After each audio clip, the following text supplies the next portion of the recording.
Di ujung kota kecil bernama Sukamerta, berdiri rumah tua dengan dinding berlumut dan jendela kaca yang pecah seperti luka lama. Catnya telah terkelupas, menyingkap lapisan kayu yang rapuh dan bau lembab yang menusuk udara setiap kali angin melintas. Tidak ada yang berani tinggal di sana. Rumah itu pernah dihuni oleh seorang wanita bernama Salimah, seorang guru sekolah dasar yang dikenal lembut dan penyabar.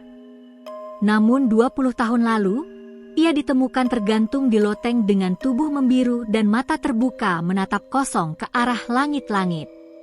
Warga yang menemukannya tidak lagi bisa melupakan wajahnya, bukan karena rasa kasihan, tetapi karena ekspresi itu tampak seolah masih hidup.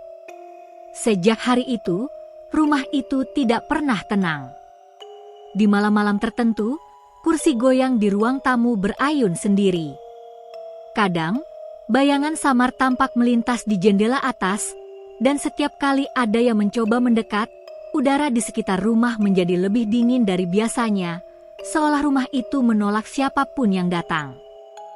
Sebelum tragedi, Salimah hidup sendiri setelah suaminya, Arman, meninggal akibat kecelakaan di pelabuhan.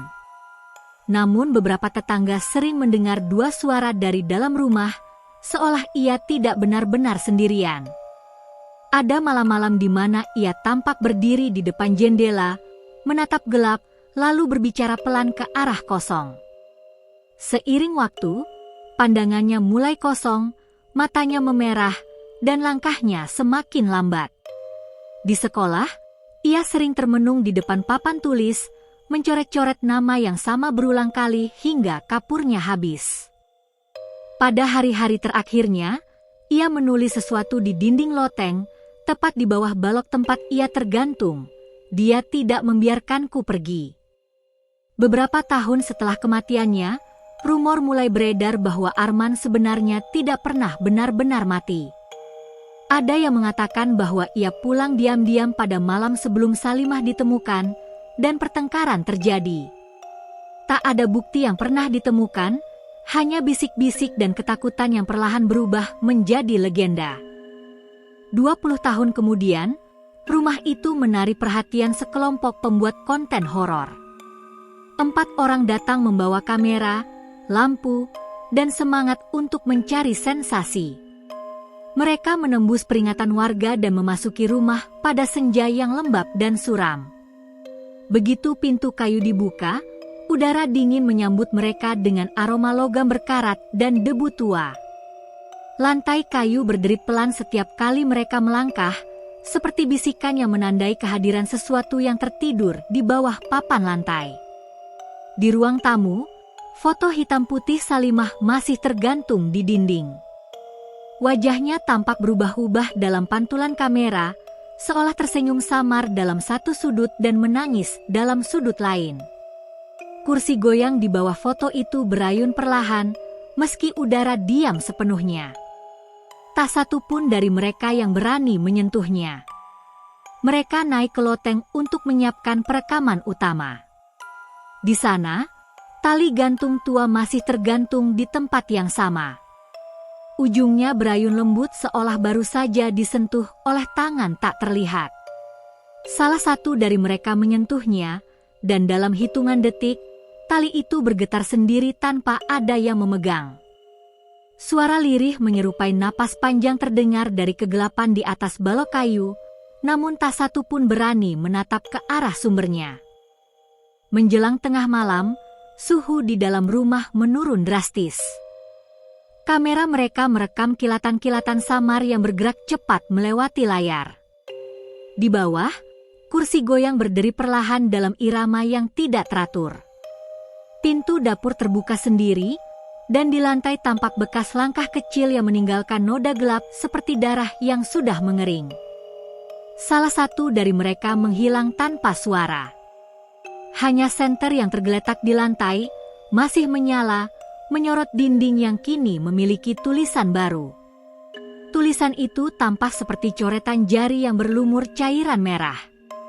Kata-katanya tidak jelas, tapi di tengahnya terlihat kalimat, "Aku dibunuh di sini."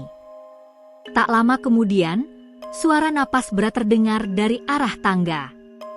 Setiap anak tangga berderit satu persatu, seperti langkah seseorang yang sedang naik perlahan. Udara di sekitar loteng semakin pekat, menekan paru-paru, menyesakkan dada.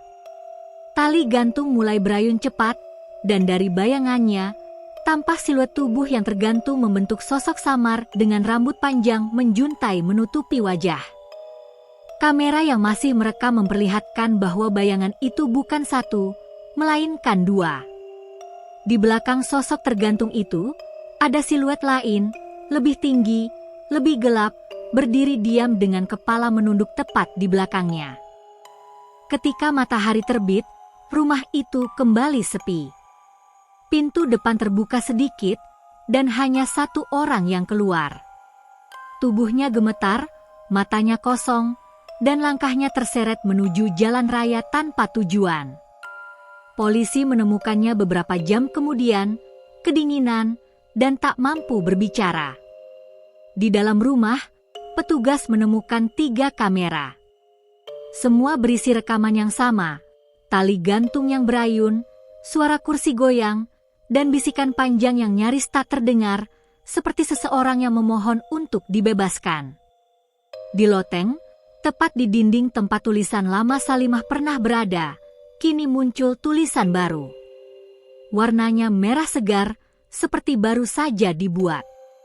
Tulisan itu terbaca jelas, dia telah kembali.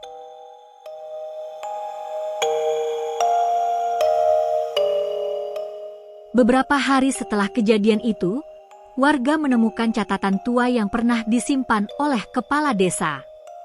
Catatan itu berisi laporan lama yang tidak pernah disebarkan. Dalam laporan tersebut tertulis bahwa suami Salimah, Arman, tidak benar-benar tewas di pelabuhan. Ia sempat kembali ke rumah pada malam hari sebelum menghilang. Seorang tetangga mendengar pertengkaran hebat dan suara benda berat jatuh. Setelah malam itu, tidak ada yang pernah melihat Arman lagi. Warga menyimpulkan bahwa Armanlah yang membunuh Salimah, lalu mengatur agar kematiannya tampak seperti bunuh diri. Namun sesuatu yang tidak pernah diungkapkan adalah bahwa tubuh Arman juga tidak pernah ditemukan. Beberapa percaya ia terkubur di bawah rumah itu, tepat di bawah papan lantai yang kini sering berderit sendiri saat malam tiba. Rumah Salimah kini tertutup rapat dengan papan kayu tebal. Namun setiap malam Jumat, kursi goyang di ruang tamu terdengar bergerak dari luar. Dari loteng, suara tali berayun terus terdengar, dan kadang, lampu jalan di depan rumah mati dengan sendirinya. Orang-orang yang lewat sering merasa diawasi. Mereka mengatakan ada bayangan wanita di jendela lantai atas, berdiri diam sambil menatap jalan, seolah menunggu seseorang yang belum juga pulang. Di belakangnya, dalam pantulan samar kaca, tampak sosok lain berdiri lebih dekat, gelap dan tinggi, menempel di dinding, seolah tidak memiliki wajah. Tidak ada yang tahu apakah arwah Salimah mencari pembebasan atau membalas dendam. Tapi satu hal pasti, rumah itu masih hidup. Setiap papan, setiap bayangan, dan setiap hembusan angin di dalamnya menyimpan amarah yang tidak pernah selesai.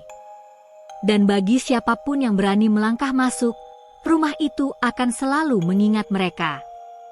Karena setiap pengunjung yang datang, meninggalkan sesuatu, napas, jejak, atau bahkan jiwa yang tersesat, untuk menambah penghuni yang tak terlihat di dalamnya.